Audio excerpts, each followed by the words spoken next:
when you make a massive, like truly life-altering decision for your health, like undergoing bariatric surgery, there's this natural expectation that your body is going to, immediately reward you. Oh, absolutely. You feel like you've earned a win. Right. You've done the brave thing, you are putting in the work, and then a few months later, you step into the shower, you run your hands through your hair, and you come away with just a terrifying amount of strands woven between your fingers. Yeah, it's awful. It feels like an absolute betrayal by your own body. It really does. But we have a massive stack of post-op clinical nutritional guides and bariatric care resources here today.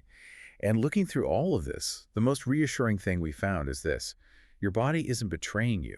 It's just surviving. Exactly. It's doing what it needs to do. So today, we are doing a deep dive into the biology of post-bariatric hair loss. We're going to demystify the specific mechanisms behind the shed, reassure you that this is a normal process, and build an actionable, science-backed toolkit to actually get your hair back. And that's so important because it's genuinely one of the most deeply distressing side effects you can face on this journey.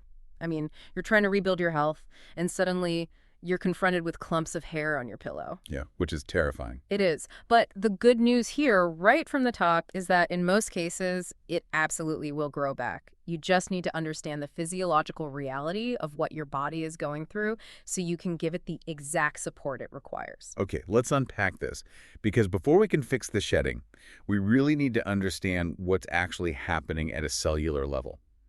Like, why does the hair start jumping ship in the first place? Well, to understand the shed, we first have to look at how hair normally functions, because hair growth isn't, a continuous nonstop process. Right, it's not just always growing. Exactly, it operates on a cycle. So at any given moment, about 90% of the hair on your head is in what we call the anagen phase. The anagen phase? Yeah, that's the active, really energy-intensive growing phase. And the other 10% is in the telogen phase, which is the resting phase. Okay. After resting for a bit, those telogen hairs naturally detach to just make room for new growth. So, losing a little bit of hair every day is entirely normal. It is, yeah. But bariatric surgery is an immense physical trauma. You have the shock of the procedure itself, the anesthesia, the inflammation, and then, of course, the incredibly rapid weight loss. Right. It's a huge shock to the system. A massive shock. And all of this tricks your body into thinking that food is suddenly dangerously scarce. It doesn't know you had a medical procedure to improve your long-term health, right? It just thinks you're starving. Exactly. Its evolutionary programming just senses a severe drop in caloric intake and this massive metabolic shift. Right, so it perceives an absolute crisis. Think of your body like a city experiencing a massive power grid failure. Oh, I like that. Yeah, it has a really limited amount of energy left, right? So it has to keep the hospitals and the emergency services, your vital organs, your heart, your lungs, your brain running at all costs. Yes, the essentials. So it immediately shuts down the neon signs and the ornamental fountains, and that's your hair. That's a really great macroscopic view. But microscopically, it's even more aggressive than just turning off the lights. The body actually forces those follicles to physically alter their state. Wait, really? It forces them? Yeah. Because of that power grid failure, a huge percentage of those actively growing hairs are prematurely severed from their blood supply, and they're pushed directly into the resting shedding phase. Wow. And this phenomenon is called telogen effluvium, or stress shedding. Which perfectly explains the delay. Yeah. You have the surgery, you feel like you're recovering, and then like 3 months later, boom, the hair starts falling out. Right, exactly. The delay is just the biological time it takes for those prematurely resting hairs to finally detach from the scalp. What's fascinating here is how this shedding actually presents itself. Because telogen effluvium is a systemic response, you're going to notice diffuse thinning. Diffuse thinning, meaning it's everywhere. Yes, the hair sheds somewhat evenly all over the scalp. You'll see a wider part, maybe more hair in the drain, but you generally aren't going to see patchy, localized bald spots. Okay, that's a relief. It is. Recognizing that this is a predictable, time-limited biological phase and not true pathological alopecia is just crucial for your peace of mind. Okay, so now that we know the power grid is struggling, we need to figure out exactly which raw materials are required to turn the lights back on. And the clinical guides we're looking at are highly specific about what the hair is starving for. They are very specific, yes. Starting with protein. The guidelines mention requiring 60 to 80 grams of high biologic value protein daily. Just to clarify, high biologic value essentially means the body doesn't have to work hard to break down and access those amino acids, right? Precisely. Because hair is made almost entirely of a tough protein called keratin. Keratin, right. And if you don't have a complete profile of essential amino acids circulating in your bloodstream, your body literally lacks the bricks to build the keratin house. It just can't make it. No, it can't. High biologic value proteins like eggs, dairy, fish, and poultry, they contain all those essential amino acids in a highly bioavailable format. So what if someone is trying to just eat plant-based proteins after surgery? Well, if you're relying solely on incomplete plant proteins post-op, you might technically hit a gram target, but you're probably missing the specific amino acids the follicle desperately needs to synthesize keratin. And hitting 60 to 80 grams of any protein when your stomach is, the size of an egg is incredibly difficult. It's a huge challenge. You're fighting an uphill battle just to get the structural materials in. But it's not just protein. Let's talk about iron because the sources flag this as a major culprit.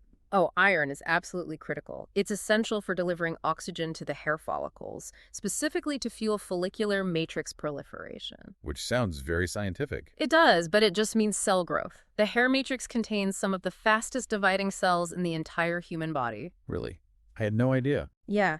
And if they don't get a constant heavy supply of oxygen via iron-rich blood, cell division halts immediately. And here is a highly specific detail you really need to watch out for. Hair shedding often begins when your ferritin levels drop below 40 to 70 nanograms per milliliter. Okay, I actually found that detail staggering when we were researching this. Mm-hmm. So someone could go to their doctor, get a standard iron panel, be told their iron is totally normal, but their hair is still falling out because their ferritin is quietly tanking. Yes, that happens all the time. Standard iron labs often measure the iron currently circulating in your blood. It's kind of like the money in your checking account, so to speak. Okay, checking account, got it. But a ferritin measures the deep tissue reserves, your savings account, and the body is incredibly smart. Before it lets your circulating blood iron drop to dangerous anemic levels, it drains the ferritin reserves. Ah, so it empties the savings account first to keep the checking account looking good. Exactly. And if those reserves dip below that 40 to 70 range, the hair follicle, which is highly sensitive to energetic stress, is the very first thing to downregulate growth. That's a vital distinction for people to know. So we need high-quality protein to build the keratin, and we need robust ferritin levels to fuel the rapid cell division. Right. What else is the grid missing? Because the literature heavily emphasizes zinc and the B-complex vitamins. It mentions they facilitate mitochondrial energy production and methylation pathways. Yes, that's a big one. Let's translate that for everyone. Are methylation pathways essentially the chemical switches that turn hair growth on and off? That's an excellent way to describe it. Methylation is a biochemical process that, among many, many other things, regulates DNA replication. Okay. So zinc and B vitamins, especially biotin, B12, and methylfolate, they're the cofactors that actually flip those switches. They act like the spark plugs keeping the follicle's internal energy factory running. Spark tugs, I like that. And without adequate zinc specifically, the protein structures within the hair follicle actually begin to deteriorate, leaving the hair brittle and prone to snapping before it even grows out. Here's where it gets really interesting, though. We often fall into this trap of thinking, more is better with vitamins. I'll just take a ton of everything. Oh, definitely. But the clinical sources highlight vitamin A as a total Goldilocks nutrient. It really is. Vitamin A is absolutely necessary to support epithelial integrity, which just means keeping the scalp tissue and the actual follicle wall healthy. Right. But vitamin A is fat-soluble, meaning your body stores the excess. You don't just pee it out like water-soluble vitamins. So it builds up. It builds up, and if you take too much of it, it actually becomes toxic to the follicle, which paradoxically causes hair loss to worsen. So you can't just blindly take mega doses of single nutrients and hope for the best. Which brings up a critical, highly practical issue for anyone navigating this post-op. If I need this highly specific balance of nutrients, can I just go to the pharmacy, grab a massive generic bariatric tablet, and call it a day? No, absolutely not. A regular drugstore pill will completely fail you. And it really comes down to the anatomy of absorption. Because things have changed in there. Drastically. Yeah. You can consume all the perfect raw materials, but if your internal factory doors have been fundamentally altered, those materials aren't getting inside. Right, because we aren't just dealing with a smaller stomach. We're dealing with a dramatically different chemical environment. Exactly. A standard multivitamin is engineered for a person with normal digestive anatomy. It's usually a really hard compressed tablet designed to sit in a full-size stomach, soak in a highly acidic environment, usually at a pH of about 1.5 to 3, and dissolve slowly over an hour or two. Just kind of hanging out, breaking down. Right. But after bariatric surgery, not only is your stomach much smaller, meaning the food moves through a lot faster, but you produce significantly less hydrochloric acid. Less acid, meaning a higher pH. Yes. Your stomach pH might be hovering around 4 or 5. A hard tablet simply won't break down in that milder environment. It'll just pass right through your system completely intact. So you're basically flushing your money down the toilet because the acid isn't strong enough to melt the pill. Essentially, yes. And this acid reduction creates a huge problem for iron specifically, doesn't it? It's a massive hurdle. Dietary iron requires a highly acidic environment to be chemically cleaved from its carrier proteins and converted into a form that the intestines can actually absorb. Wow. Okay. Without that strong stomach acid, the iron just slides right past the absorption sites in your small intestine. And furthermore, certain bariatric procedures bypass the duodenum entirely. And why does that matter? Because that is where the vast majority of iron and calcium are normally absorbed. Man, the deck is really stacked against you. And then there's the intrinsic factor issue with vitamin B12, which I found fascinating when reading the sources. Oh, it's one of the most critical anatomical changes. Intrinsic factor is a specialized glycoprotein, and it's produced by the parietal cells, which are primarily located in the upper part of the stomach. Okay, the upper part. Right. And many bariatric procedures either completely remove this part of the stomach or they bypass it entirely. And B12 is a huge molecule. It physically cannot cross the intestinal wall on its own. It needs help getting across. Yes. It needs to bind to intrinsic factor, which basically acts like a VIP pass to get it absorbed further down the digestive tract. Without intrinsic factor, swallowing standard B12 pills is virtually useless. This is wild. So you're fighting low acid, bypassed intestines, and missing transport proteins. You really are. Looking at the clinical recommendations, there's a heavy emphasis on highly bioavailable liquid suspension formulas to solve this. Specifically, products like Bari Liquid Force keep coming up in the literature. I assume that's because a liquid format bypasses that mechanical breakdown phase entirely. That's exactly why it's cited so frequently. Products like Bari Liquid Force and similar liquid-filled gel caps or liquid multivitamins address the mechanical problem directly. Because there's nothing to melt. Exactly. Because the nutrients are already suspended in a liquid state, they don't require intense stomach churning or high acidity to dissolve. The moment they hit the absorptive surface of whatever intestine you have available, they just begin transferring into the bloodstream. So it's essentially pre-digested. Functionally, yes. And it solves the chemical issues, too. The clinical guidelines strongly stress using bioavailable forms. Like what? Like using methylcobalamin instead of cyanocobalamin for B12, so your body doesn't even have to convert it. They also recommend chelated minerals for iron and zinc. Chelated. What does that mean for the listener? Chelated just means the mineral is chemically bound to an amino acid. This allows it to be smuggled through the intestinal wall using protein pathways, completely bypassing the need for an acidic environment. And an added bonus.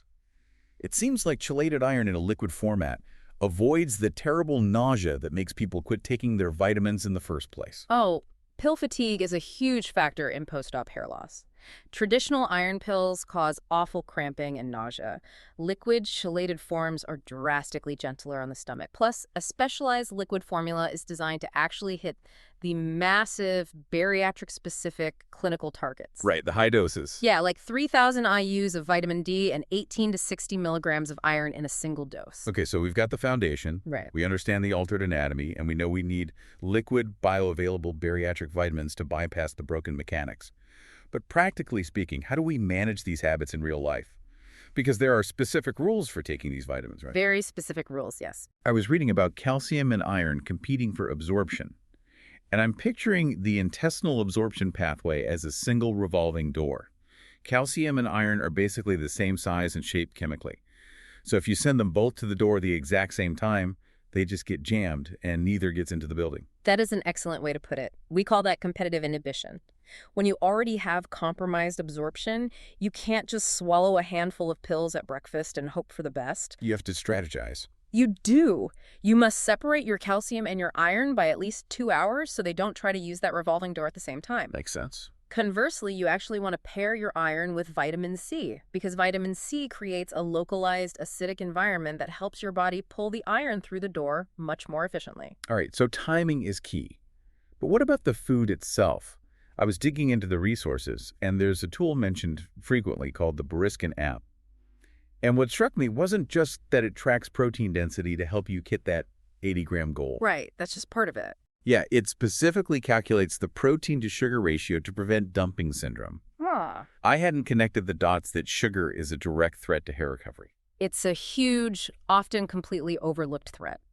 Dumping syndrome occurs when food with particularly high sugar or really high fat food moves too quickly from the stomach into the small bowel. Okay. Because the food is so hyper-concentrated with sugar, your body panics and floods the intestine with fluid to dilute it. Which causes the severe cramping, the nausea, the dizziness. Right. But clinically, what it also causes is a massive acceleration in transit time. Your intestines just flush everything out as quickly as possible. Ah, I see. If you trigger dumping syndrome, your body doesn't have the time to absorb the protein or the vitamins you just carefully consumed. You're literally starving your hair follicles by moving the food through too fast. Wow. So an app like Bariscan helps you scan grocery barcodes to flag those hitting sugars, preventing those episodes so your body actually has the calm, slow digestive time it needs to extract the nutrients. That makes total sense. Prevent the dumping syndrome, preserve the absorption time. So, are there physical things we can do for the hair itself while we wait for the inside of the body to stabilize? Yes, there are vital lifestyle tweaks to protect the fragile hair you currently have. First, stop putting mechanical stress on the roots. No tight ponytails, no buns, or heavy braids. Be gentle with it. Exactly. And skip the heat styling because blow dryers and flat irons just evaporate the minimal moisture left in already weakened strands. Also, switch to a gentle sulfate-free shampoo so you don't strip the scalp's natural lipid barrier. I also noticed the sources heavily suggest daily scalp massages. I thought that was just like a fancy spa treatment. Yeah. But is there actual science behind it? There is a very real physiological basis for it. Gently massaging your scalp for even just 5 minutes a day significantly increases local microcirculation. It brings blood to the area. Yes, it dilates the blood vessels, bringing a fresh surge of blood flow and therefore more oxygen, iron, and zinc directly to the follicular matrix. It's a simple, completely free way to support local tissue health while you fix the systemic nutrition. Okay, so the listener now has an incredibly robust toolkit. They understand the mechanics of telogen effluvium. They're prioritizing highly bioavailable liquid vitamins to cheat their altered anatomy. They're using tools like Bariscan to avoid dumping syndrome, and they're boosting microcirculation. They're doing everything right. Right. But the hardest part is just the waiting. What's the realistic timeline here, and when should someone actually hit the panic button? Setting realistic expectations is absolutely essential so you don't abandon the protocol halfway through. Hair simply doesn't grow fast. Under the very best conditions, it grows maybe half an inch a month. That is frustratingly slow. It is. For the timeline, expect the actual shedding to peak around 3 to 6 months post-surgery. That's when the volume of hair falling out will feel the most intense. And when do we actually see the light at the end of the tunnel? Usually by month 3 or 4 of a strict nutritional protocol, you'll start to see these fuzzy little baby hairs growing in along your hairline or your part. The best feeling in the world. Truly. By 6 months, your overall density will start to feel noticeably fuller at the roots. And by the 1-year mark, most patients report their hair is close to normal or sometimes even healthier than before surgery because their systemic nutrition is now so much more optimized. That's deeply encouraging. But we also need to talk about when to worry. If we connect this to the bigger picture, your hair is often the canary in the coal mine for your systemic health.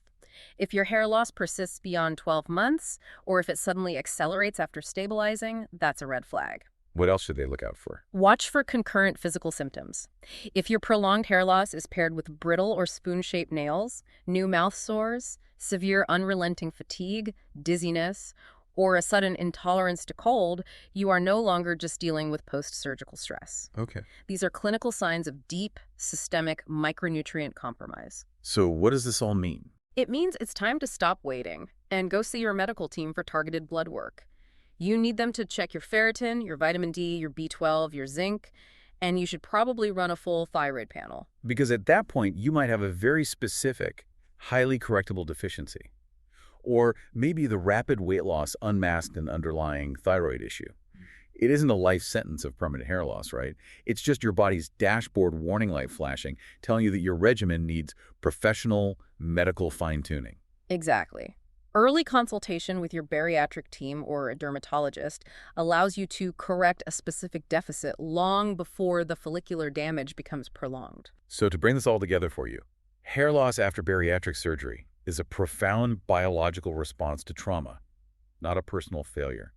Your body is doing exactly what it evolved to do to protect your vital organs. It really is. And by actively intervening, by prioritizing high biologic value protein, utilizing liquid bariatric supplements to bypass your altered digestive anatomy, and leveraging smart tools to prevent malabsorption, you're giving your body the exact raw materials it needs to rebuild. This raises an important question, though. A final thought from the research that is truly fascinating to consider. We know that fat tissue isn't just inert energy storage. It's highly active endocrine tissue. Meaning it produces and stores hormones. Exactly. Fat cells actually store massive amounts of hormones, including estrogen. As you lose weight incredibly rapidly post-op, those fat cells shrink and dump those stored hormones right back into your bloodstream. Wow, just flooding the system. Flooding it. And this sudden estrogen surge absolutely disrupts the hair growth cycle. But it makes you wonder, if our fat cells act as vast hormonal storage lockers that are suddenly emptying out, how else might our body's entire chemical messaging system be rewriting itself during this transition? That is a huge question. Right. What other invisible emotional, cognitive, or physical shifts are happening simply because our fat-stored hormones are finding a completely new equilibrium? That's incredible to think about. Your entire internal chemical landscape is being fundamentally redrawn. And the hair loss is really just the most visible, tangible symptom of that massive invisible transformation. Well, thank you for joining us on this deep dive. Remember to be patient, be kind to yourself, and trust that as you provide the right fuel, the power grid will eventually stabilize, the emergency will pass, and the lights in your hair will come back on.